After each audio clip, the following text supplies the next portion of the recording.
ஒரு வாரமா, அதாவது எப்போ வந்து தக் லைஃபோடைய ஆடியோ லான்ச் வந்துச்சோ, அன்னையில இருந்து ஒரு பாட்டு எல்லாருக்கும் தெரிஞ்சது தான். புதுசா நான் சொல்ல வேண்டியதில்ல. முத்தமலை அப்படின்னு ஒரு சாங். அது படத்துல வந்து அந்த பாடகி தீ பாடியிருக்கிறாங்க. அந்த ஆடியோ லான்ச்ல வந்து நம்ம சின்மயி பாடியிருக்காங்க. எனக்கு சின்மய வந்து கன்னத்தில் முத்தமிட்டால்ல வந்து அவங்க பாடின அந்த முதல் பாட்டே வந்து அவ்வளோ ஆசமா இருக்கும். இப்போ வரைக்குமே அது வந்து ஒரு தடவை கேட்க ஆரம்பிச்சா அப்படி கேட்டுட்டே இருக்கலாம். அந்த மாதிரியான ஒரு குரல் வளம் சின்மயிக்கு. என்னமோ தடை கிடைன்னுறாங்க. எதுக்காக தடை போட்டாங்கங்கிறது யாருக்கும் தெரியல. இந்த வாய்ஸை வந்து நம்ம மிஸ் பண்ணியிருக்கோம் அப்படிங்கிறத எவ்வளோ மிஸ் பண்ணியிருக்கிறோம் அப்படிங்கிறத வந்து இந்த லாஸ்ட் ஒரு 1 வீக்காக வந்து அந்த பாட்டு முத்தமலை பாட்டை கேட்கும்போது நமக்கு ஃபீல் ஆகுது. ஆனா அதே நேரத்துல என்னன்னா இதுக்கு வந்து ஒரிஜினல் கிரெடிட் யாருக்கு போகணும் அப்படின்னு பார்த்தா தீ. நான் வந்து 2 வெர்ஷனையும் கேட்டேன். ஆக்சுவலி என்னன்னா அந்த தீ பாடின அந்த வெர்ஷனையும் கேட்டேன், இவங்க சின்மயி பாடின வெர்ஷனையும் கேட்டேன். பட் என்னன்னா ரெண்டும் வேற வேற, ரெண்டுமே வேற வேற வாய்ஸ், ரெண்டுமே யூனிக்கா, ரெண்டுமே அழகா இருக்கு. ஆனா இதுல இந்த கிரெடிட் போக வேண்டிய அந்த தீ பாடகிக்கு வந்து உண்மையிலேயே அது வந்து கொஞ்சம் அப்செட் தான் பண்ணியிருக்கும்.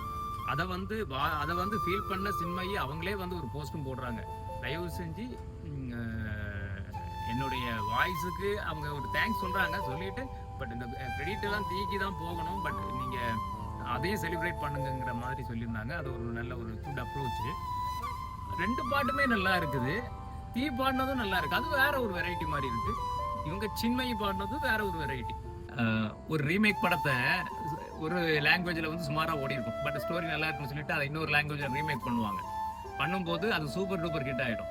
கதை ஒண்ணுதான், ஆனா ஆக்டரும் டைரக்டரும் வேறையா இருக்கும், லாங்குவேஜ் வேறையா இருக்கும்.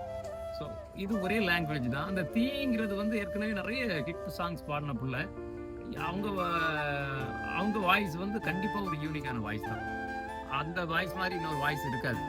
ஆனா சின்மயி வாய்ஸும் டிஃப்ரெண்ட் தான். பட் தயவு செஞ்சு சின்மயை நம்ம செலிப்ரேட் பண்ணணும். அவங்களுடைய வாய்ஸை பேன் பண்ணவங்களை எல்லாம் பிடிச்சி அவ்வளோ கோவம் வருது. அதே சமயத்துல அந்த தீ அந்த சாங்கையும் அவங்க பாடினதையுமே வந்து கண்டிப்பா நம்ம செலிப்ரேட் பண்ணணும். அந்த பாட்டையும் கேளுங்களேன், உண்மையிலேயே ரொம்ப நல்லா இருக்கும். ஸோ இந்த கம்பேர் பண்ணும்போது இவங்க சீனியர், எப்பவுமே சின்மயி சீனியர் தானே.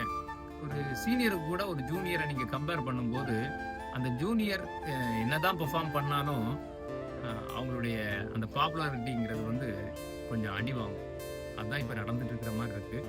But enjoy both boys.